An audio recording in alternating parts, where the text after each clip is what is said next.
harom xarish bilan, kazinolar bilan, aroq do'konlar bilan bir odam, musulmon odam 800 million dollar pul to'pladi. Ana shu arab o'lkalarida. O'lim to'shagida yotibdi, ziyoratiga kelgan qora akadan so'rayapti, endi nima qilaman deyapti.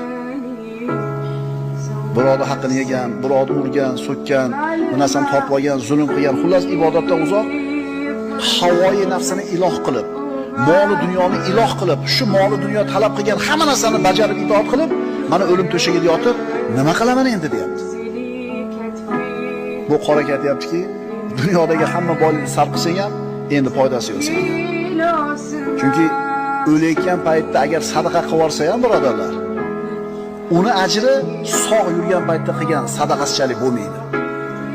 Agar haromdan topgan pulini hammasini sog' yurganda sarflasa ham, Alloh taolo pokiza zot, faqatgina pokiza narsani qabul qiladi. Endi bu odamga foydasi yo'q.